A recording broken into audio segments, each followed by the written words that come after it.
पूरे देश में इस समय मानसून का सीजन चल रहा है और मानसून के इस सीजन में हम कई फसलों का पौधारोपण करते हैं। उनमें से एक ऐसी फसल है जिसमें हमारा खर्च ना के बराबर आता है और ना ही इस फसल की हमें ज्यादा देखरेख करना पड़ती। साथ ही साथ यह फसल हमारे वातावरण को भी शुद्ध करती है। यह फसल है बांस। बांस की खेती किस तरह से करें, या तो हम इस वीडियो में जानेंगे। साथ ही साथ मैं इस वीडियो में एक बांस के पौधे को लेकर बांस की खेती के पूरे गणित को समझाऊंगा। मतलब एक बांस का पौधा लगाने में आपका कितना खर्च आएगा, उससे कितना उत्पादन होगा और उससे कितनी आमदनी ले सकते हैं, यह पूरा बताऊंगा।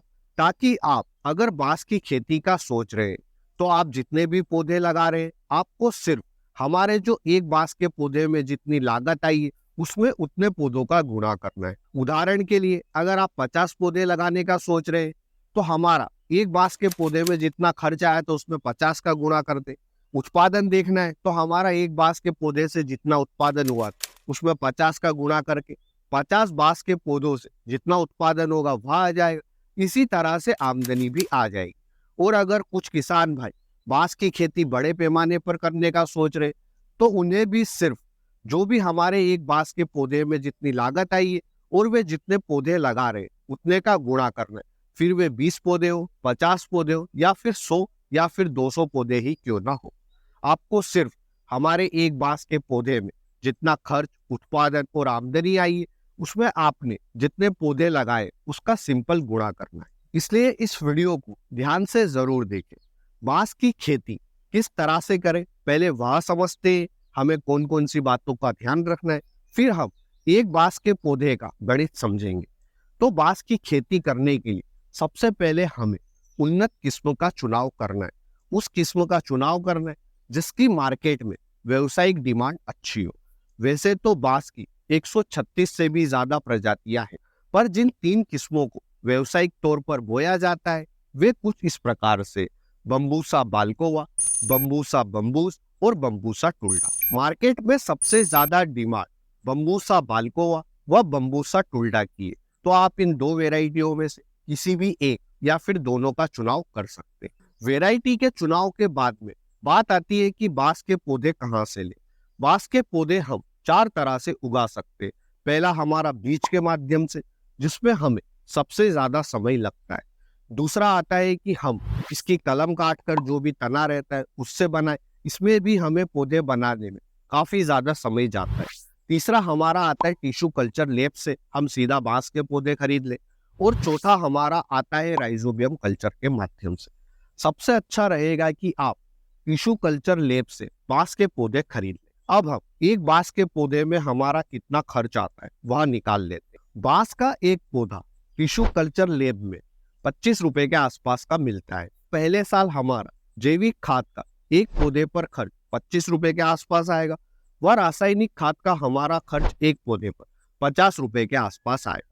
पहले साल हमारी जो बांस की फसल को लगाने में हमें ध्यान रखना पड़ता है, तो इसमें हमारा एक पौधे पर लेबर का खर्च 100 रुपए के आसपास आएगा। इसमें पौधारोपण भी हो गया और इसकी देखरेख करने की जिम्मेदारी भी हो गई। इस तरह एक बांस के पौधे पर पहले साल हमारी लागत आएगी 200 रुपए। दूसरे साल हमारा एक बांस के पौधे पर खर्च खाद का, उर्वरक का और इसकी देखरेख का आएगा, जो कि 100 रुपए के आसपास आएगा। तीसरे साल भी 100 रुपए के आसपास ही आएगा और चौथे साल भी 100 रुपए के आसपास ही आएगा। इस तरह एक बांस के पौधे पर पहले साल से लेकर चौथे साल तक हमारी जो टोटल लागत आएगी वह 500 रुपए के आसपास आएगी। फिर चौथे साल से आने वाले कई सालों तक एक बांस के पौधे पर हमारी लागत हर साल 100 रुपए के आसपास ही आई। अब हम बात कर लेते हैं कि एक बांस के पौधे से हमें कितना उत्पादन मिलता है। तो बांस की फसल में हमें उत्पादन चौथे साल से देखने को मिलता है। पहले 3 साल तक कोई उत्पादन नहीं होता है और चौथे साल से हम बांस की कलमों की कटिंग कर सकते हैं। चौथे साल एक बांस के पौधे से हमें 5 से 7 कलम देखने को मिलती है।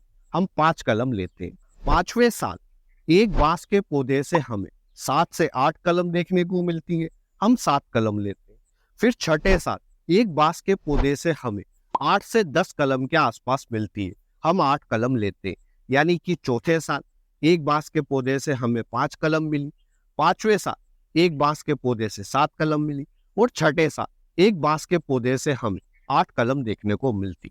साल दर साल बांस के पौधे से हमारा उत्पादन बढ़ता ही जाता है, जो कि 40 से 50 सालों तक चलता है। एक बांस के पौधे से हमारी कितनी आमदनी होती है, यह जानने से पहले हम यह देखते हैं कि हम बांस से पौधे से मिलने वाली इन कलमों को कहां पर बेच सकते हैं। आप बांस की इन कलमों को कई सारी कंपनियों से कांटेक्ट करके उनको बेच सकते हैं।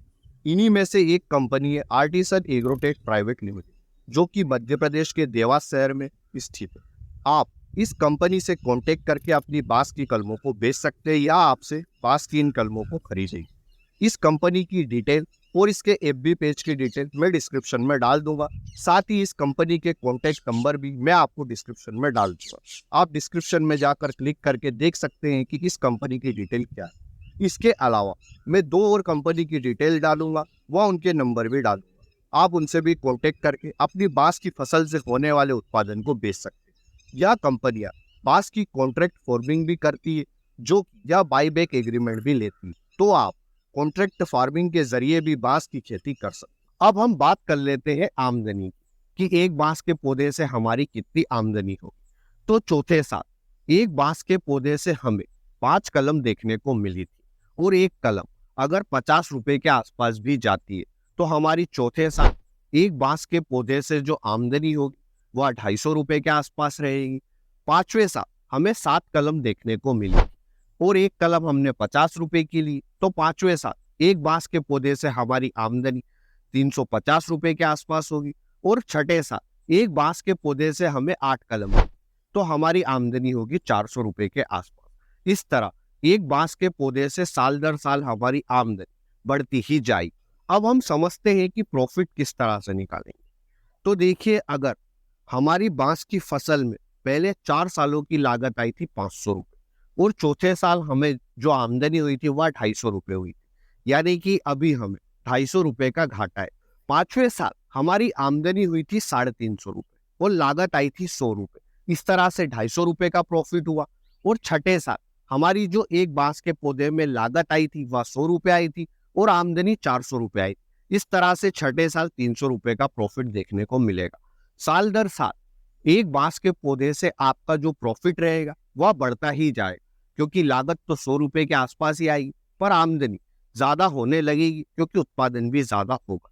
अब अगर आप 100 पौधे लगाने का सोच रहे तो मैंने वीडियो में जो भी कैलकुलेशन बताया उसमें सिर्फ आपको 100 का गुणा करना है। जैसे कि हमारी एक बांस के पौधे में लागत पहले 4 साल 500 रुपए आई थी, तो अगर आप इसमें 100 का गुणा करते तो 100 बांस के पौधों में आपकी लागत 50,000 रुपए के आसपास आएगी 4 सालों की। फिर हमारी प्रति वर्ष बांस की फसल में जो लागत है वह 100 रुपए के आसपास आ रही। तो इसमें अगर आप 100 का गुणा करते तो 100 बांस के पौधे लगाने में आपकी 5वें साल से लागत 10,000 रुपए के आसपास आई। बात करें अगर आमदनी की, तो चौथे साल एक बांस के पौधे से हमारी आमदनी हुई थी 250 रुपए। आपने 100 बांस के पौधे लगाए तो 250 इंटू 100, यानी कि चौथे साल 100 बांस के पौधे से आपकी आमदनी होगी 25,000 रुपए। 5वें साल एक बांस के पौधे से हमारी आमदनी हुई थी 350 रुपए, तो 5वें साल 100 बांस के पौधों से हमारी आमदनी होगी 35,000 रुपए। और छठे साल एक बांस के पौधे से हमारी आमदनी हुई थी 400 रुपए, तो 100 बांस के पौधों से हमारी छठे साल आमदनी होगी 40,000 रुपए। अब अगर आप 200 पौधे लगाते तो 80,000 हो जाएगी, 400 लगाते तो 1,60,000 के आसपास आपकी आमदनी होगी। तो इस वीडियो में हमने बांस की खेती का पूरा गणित समझा है। एक पौधे से मैंने आपको गणित समझाया है, अब आप जितने भी पौधे लगाएं उसका गुणा करके निकाल सकते हैं। धन्यवाद किसान भाइयों। जय जवान जय किसान।